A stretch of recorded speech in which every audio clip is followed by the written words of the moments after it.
तो आखिरकार हमारे हिडन विलेज ऑफ यूट्यूब हागुर में 10 लोग रहने के लिए आ चुके हैं, तो उनके लिए तालियां।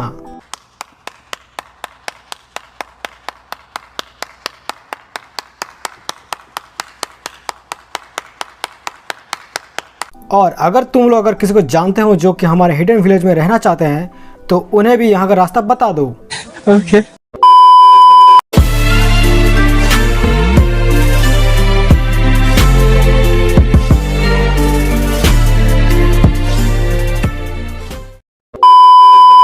तो वेलकम बैक गाइस। तो आज मैं तुम लोगों को बताने वाला हूँ कि आखिर राइटर्स ने कैसे बोडो सीरीज को बनाया, उसके प्लॉट्स कैसे क्रिएट किए और आखिर राइटर्स को कैसे आइडिया मिला बोडो सीरीज के लिए। और हाँ, मैं तुमको ये भी बताने वाला हूँ कि आखिर बोडो मांगा कैसे प्रोड्यूस होता है। तो जब 2014 में नारुतो मांगा सीरीज खत्म हो गया था, तब शुएशा कंपनी ने जाके मासाशी किशिमोटो को एक प्रपोजल दिया कि वो नारुतो का एक सीक्वल बनाए। लेकिन किशिमोटो ने शुएशा को ये रिप्लाई दिया, पहली फुर्सत में निकल। और किशिमोटो ने उनके फॉर्मर असिस्टेंट मिकियो इकिमोटो, जो कि किशिमोटो के साथ ईयरली नारुतो सीरीज से हैं, उन्हें ये प्रपोजल दिया कि वो इस सीक्वल को ड्रॉ करे उनकी जगह। और उन्होंने ओक्यो कोडाची को इस सीक्वल का राइटर बनाया। तो उसके बाद राइटर ने नए सीक्वल का नाम रखने के लिए एक काउंटडाउन वाला वेबसाइट जिसका टाइटल नेक्स्ट जनरेशन था, उसके टाइटल को अपने नए मांगा सीक्वल में प्रमोट करने का सोचा। और दिसंबर 2015 में बोरुटो नारुतो नेक्स्ट जनरेशन नाम का एक सीरीज को आखिरकार अनाउंस किया गया। और इस सीरीज में दोनों ओक्यो कोडाची और मिकियो इकिमोटो बोरुटो मांगा के इंचार्ज थे। और किशिमोटो ने बोरुटो मांगा को लेकर ये कहा कि वो चाहते हैं कि ये सीरीज उनकी खुद की सीरीज को भी सरपास करे। और उसके बाद 5 अप्रैल 2017 को बोरुटो सीरीज को अडैप्ट किया गया एनिमे टेलीविजन के सीरीज में, जिसको डायरेक्ट कर रहे थे नोरियुकी आबे। जबकि मांगा में बोरुटो नारुतो द मूवी की स्टोरी को लेकर चल रही थी, लेकिन एनिमे में स्टोरी प्रीक्वल से शुरू हो रही थी, जहाँ पे बोरुटो और उसके फ्रेंड्स कैसे लेटर आर्क में शिनोबी बनते हैं उसको कवर कर रही थी। अगर आप लोगों को पता नहीं है कि सीक्वल और प्रीक्वल क्या होता है, तो मैं आप लोगों को बता देता हूँ कि सीक्वल किसी भी स्टोरी की बात की स्टोरी होती है और प्रीक्वल उसका उल्टा, जहाँ पे स्टोरी के पहले की स्टोरी होता है। तो अब आते हैं कि ओक्यो कोडाची ने कैसे और किस तरह बोरुटो सीरीज के लिए प्लॉट बनाए। तो जब किशिमोटो ने ओक्यो कोडाची को बोरुटो सीरीज का राइटर बनाया था, तब उन्होंने ओक्यो कोडाची को बोरुटो सीरीज के लिए प्लॉट्स बनाने के लिए कहा। तो तब ओक्यो कोडाची ने 2015 में गा हिडन नाम का एक लाइट नोवेल बनाया। और यहाँ तक कि किशिमोटो को बोरुटो नारुतो द मूवी के स्क्रिप्ट के लिए भी असिस्ट किया था। और राइटिंग को छोड़ के भी कोडाची ने बोरुटो एनीमे को सुपरवाइज किया था। और वैसे ही किशिमोटो ने भी बोरुटो एनीमे की एपिसोड 8 और 9 में सुपरवाइजर की तरह काम किया था। भले कि बोरुटो सीरीज की स्टोरी थोड़ी सी लाइट टोन लगती है इन कंपेयर टू नारुतो, लेकिन स्टोरी की शुरुआत में ही एक डार्क फ्यूचर की ओर हिंट दिया गया है। और इस हिंट को सेटअप करने वाले खुद किशिमोटो ही थे, क्योंकि वो चाहते थे कि इसकी वजह से मांगा पे एक बड़ा इम्पैक्ट पड़े और ये बोरुटो नारुतो द मूवी के स्टोरी लाइन से एक डिफरेंट स्टोरी लाइन को अप्रोच करे। लेकिन इस सिनेरियो में इकिमोटो ने एक ओल्डर बोरुटो को बनाया और उन्हें भी ये लगता है कि बोरुटो का ये डिज़ाइन चेंज हो जाएगा जब स्टोरी अपने पहले एपिसोड की पहले सीन में पहुंच जाएगी। हालांकि 2019 के शुरुआती टाइम में इकिमोटो ने यह स्टेट किया था कि स्टोरी के प्लॉट में बोरुटो और कावाकी के रिलेशनशिप को ज़्यादा फोकस दिया जाएगा, जब तक कि स्टोरी उस मोड पर पहुंच नहीं जाती जहां पे बोरुटो और कावाकी एक दूसरे से फाइट कर रहे थे। वैसे ओक्यो कोडाची ने बोरुटो सीरीज की स्टोरी लाइन को पोस्ट कोल्ड वॉर पे बेस्ड करके बनाया है, जहाँ पे कि कैरेक्टर्स शांति से अपनी ज़िंदगी जी रहे हैं, लेकिन कुछ कॉम्प्लिकेटेड चीज़ों की वजह से वर्ल्ड में फिर से केओस आएगी।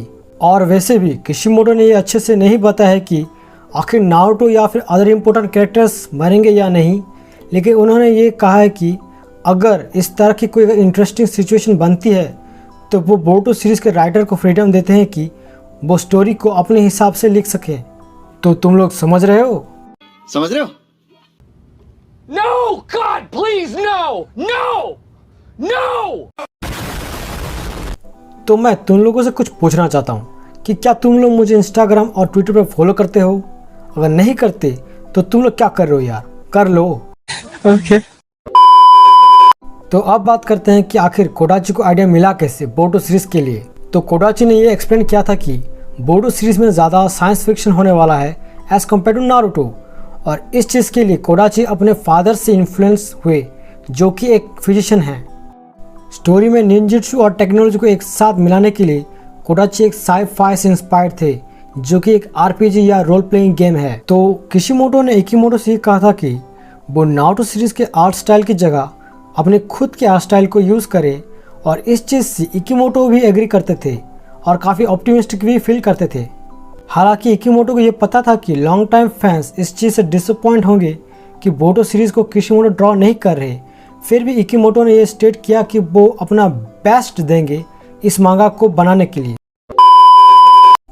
तो आखिरकार मैं तुम लोगों को बताने वाला हूँ कि आखिर बोटो मांगा कैसे प्रोड्यूस किया जाता है और उसके रिगार्डिंग कुछ प्लान्स। तो बोटो मांगा को क्रिएट करते हुए इकिमोटो ने यह बताया कि वो इस चीज़ के ग्रेटफुल हैं, और उन्होंने ये भी बताया कि बोटो मांगा को वीकली रिलीज़ ना करते हुए उसे मंथली रिलीज़ किया जाता है, क्योंकि एक वीक में एक चैप्टर के 20 पेजेस बनाना स्ट्रेसफुल होता है, और इसीलिए उन्होंने बोटो मांगा के मंथली 40 पेजेस वाले चैप्टर्स को चूज़ किया सीरियलाइजेशन के लिए। और उसके साथ उन्होंने कुछ और चीज़ों के बारे में बताया है, जैसे कि बोटो के रेगुलर चैप्टर्स 40 पेजेस से भी ज़्यादा होते हैं, लेकिन उसके थंबनेल्स को स्केच करने के लिए लिटरली एक वीक तक का टाइम लग जाता है, जब 20 दिन में टोटल पेजेस प्रोड्यूस होते हैं, लेकिन बचे हुए दिन में पेजेस को कलरिंग और रीटचिंग के लिए यूज़ किया जाता है। तो कैरेक्टर्स को ड्रॉ करते वक्त इकिमोटो ने ये चीज़ नोटिस की है कि बोटो के फेस एक्सप्रेशन चेंज होते रहते हैं जब भी वो डिफरेंट लोगों से इंटरेक्ट करता है। फॉर एग्जांपल बोटो के आइज़ बड़े हो जाते हैं जब भी वो टेंटो से इंटरेक्ट करता है, लेकिन बोटो का अपीयरेंस और भी ज़्यादा रेविलियस हो जाता है जब भी वो कावाकी के साथ बात करता है। तो इकिमोटो का ये गोल है कि वो बोटो के स्टोरी को 30 वॉल्यूम्स में कवर करना चाहते हैं। और उसी तरह भले कि किशिमोटो ने बोटो सीरीज को नहीं लिखा है, लेकिन उन्होंने मल्टीपल कैरेक्टर्स को बनाया है ताकि स्टाफ उसे यूज़ कर सके। और आखिरकार नवंबर 2020 में ये अनाउंस हुआ कि चैप्टर 51 जो कि 13 वॉल्यूम की थी, उसी के साथ उके कोडाची बोटो सीरीज के राइटर की जगह से स्टेप डाउन कर रहे हैं, और उसकी जगह किशिमोटो इस स्टोरी को लिखेंगे, वो भी चैप्टर 52 से, जो कि 21 नवंबर 2020 पे रिलीज़ हुआ। तो आज के लिए बस इतना ही, और वीडियो पसंद आए तो वीडियो को लाइक करो और सब्सक्राइब भी कर देना यार। और हाँ, हम लोग बहुत जल्द बोटो मांगा को कवर भी करने वाले हैं, तो उसके लिए स्टे ट्यून, और मैं तुम लोगों से मिलता हूँ अगले वीडियो में।